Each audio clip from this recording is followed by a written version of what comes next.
Not that crazy. Okay, hi.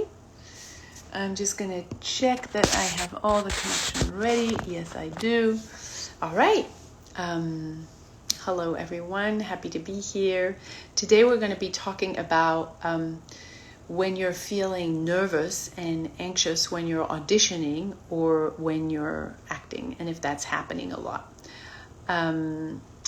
So you might feel that more actually when you have bigger auditions, when you have auditions that feel like more important, that they can maybe change the future experience in your acting career, that they can actually impact your future, that they can change how things are going to go. Hi.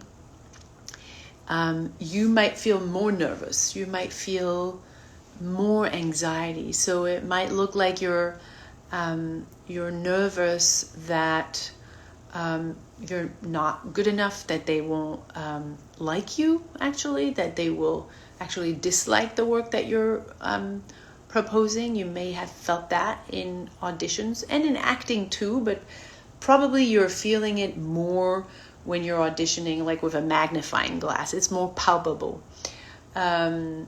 And then you're feeling anxious that maybe you're going to make a mistake, maybe you're going to forget your lines, maybe you're not going to make the right choice, or you're going to make the wrong choice, or that they had another idea for the scene. So yeah, that nervousness and that anxiety can really be increased when it's something big, right? If it's a bigger project than you're used to, a bigger role that you're used to, when it's like with maybe a name actor or director that you might be impressed by, you may feel even more, tension, doubts, anxiety, nerves, like your whole system is contracting, and it's like the experience of acting is not even fun in those moments because you're unable to be free and to enjoy the moment. You're really struggling to get out of that tense sensation of those nerves. And so it's very unpleasant for you. And I get how frustrating that is.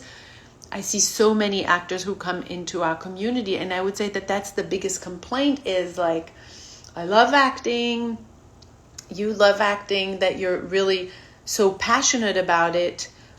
So you're passionate about the characters you want to do and the type of movies you want to be in, but then you're auditioning, especially if it's, again, an important audition that could change things for you, or a bigger project that you're acting in, and there's a lot of pressure on set maybe, or a bigger team and bigger urgency, and you feel just the nerves and the anxiety is the biggest thing that you're feeling in your body, and therefore you're not able to really enjoy the process of acting. It's not fun. It's actually becoming painful. And of course, the consequence of that is you're less likely to be offering great work. You're so busy with what's happening inside of you that you're less likely to have an impact on your audience, or actually move the casting director or the director and offer them something that's, fresh and alive and pure and instinctive. So it's really problematic for most actors, even for actors that come in our community and have worked for decades and are very successful in terms of their credits, and they work so much, but they come in and they're like, I feel it's so frustrating. The nerves are eating me alive. It's the word I often use is it's excruciating. It's suffering. So it's very painful to love something so much and then to feel so much pain when you do it, because those two things don't go together. If you love acting, you really want to feel the pleasure of it, not the pain of it. So I understand how frustrating that is. And I also understand that, you've tried many things in order to move through that, because usually you guys are very passionate as actors, as artists, and you may try to work harder and try more classes and read more books and try some relaxing techniques and some calming techniques in order to not be so nervous and not be so anxious. Like, you're probably feeling there's something wrong with you, that you shouldn't be so nervous and anxious, and that you have to fix that. And so you have to work more and with more people and spend more money and spend more time and do more work and work harder. All of that energy, I don't know if you're feeling the direction it's going. It's like, it feels like a struggle. And usually it doesn't work. No matter how many books or shrinks or calming techniques you're going to do or acting classes you're going to do, it's not going to solve that sensation, which is why we have people who are so, so professional, have been working for so many decades and are successful in terms of credit and are still feeling that it's really not something actually from the outside. So what we're going to look at today is the root of why you're feeling nervous and anxious, so that we can actually take care of the problem. So I'm not going to give you fixes that are going to be like, blink 3 times and you won't be nervous anymore, or I don't know, just put the anxiety on a piece of paper before you go in the room, or do some deep calming relaxation breathing techniques, and then you'll be fine. I'm never going to do anything like that. In this work, we don't have tips, we don't have tricks, we don't have quick fixes. I'm not going to put a Band-Aid on a bleeding wound. The bleeding wound is saying there's an issue that has a root, a cause, a realness to it. So let's go there. And the reason why you're feeling these nerves and this anxiety is because you're actually unable to be with the character's needs. So I'm going to repeat that. You're embodying a character that you're defending through their circumstances, trying to get what they need. And you're unable to be with their needs. Why? Because you're looping around your ego's needs. You're looping around your ego's needs, and therefore you're unable to do your job, which is to pay attention and be and live and defend and go for what the character wants. You're unable to do the job, to actually drop you and go into them, because you're stuck with your ego.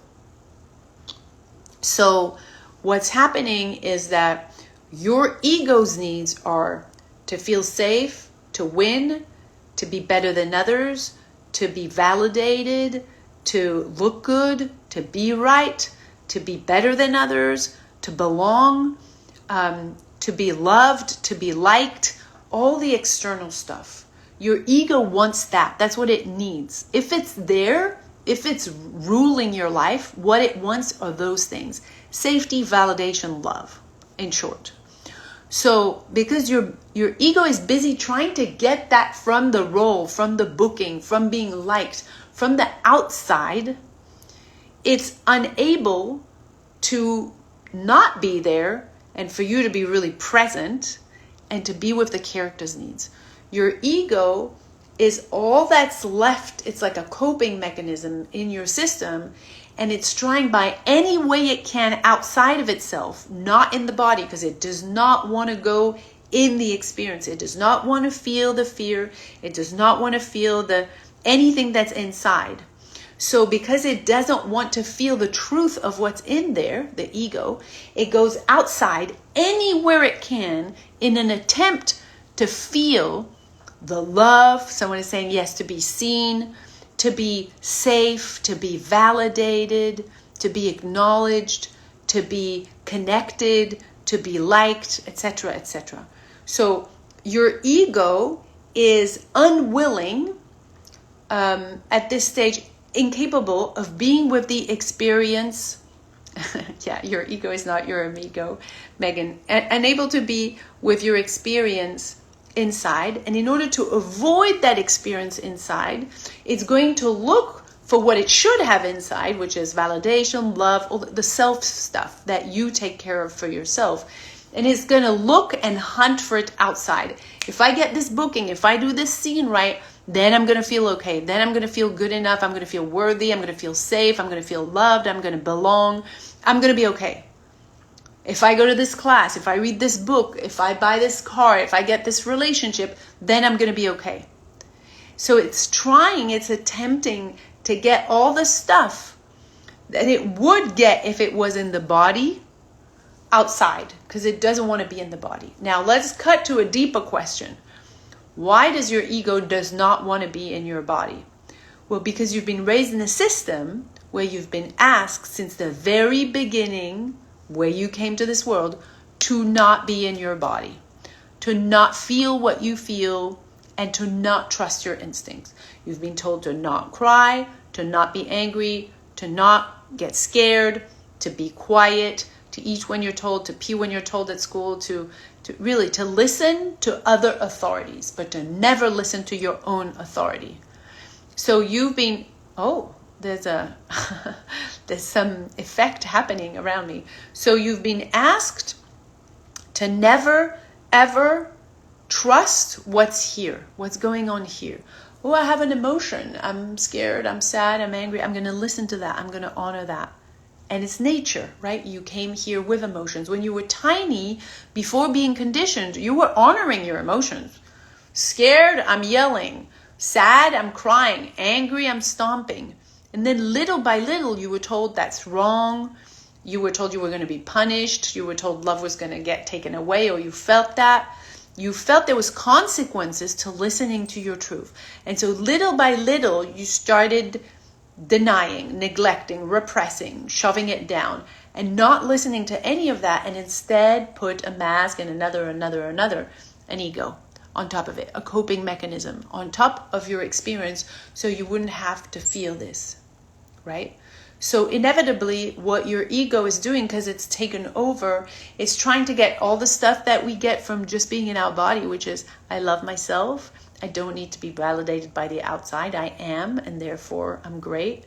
I don't need the safety outside, because when I'm in my body, it's the only place that I am safe. So instead of getting plugged into yourself and into oneness and feeling the yumminess, the whole, the fullness of being from being with you, like a child. That's why a child is much more attractive than an adult. When you put them on stage, everyone will look at the child, because the child is fully alive in their experience, present, experiencing every moment by moment. An adult is strategizing, is trying to get to be liked, again, is in the ego. So when your ego is busy trying to get all those things from outside, it's an impossible delusional loop of trying to get things out there where the only place that they are is in here. Which is why the work we do with actors is not to teach you to act. I'm definitely not an acting teacher, not even an acting coach. If I am a coach, it's a non-acting coach.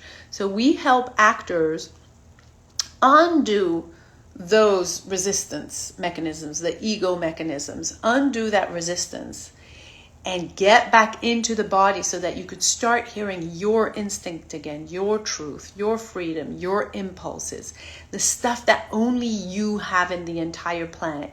So we undo on one side and then we wake up on the other side so that you can progressively come back into your being. And that ego doesn't need to be driving the whole car. Riding the whole car.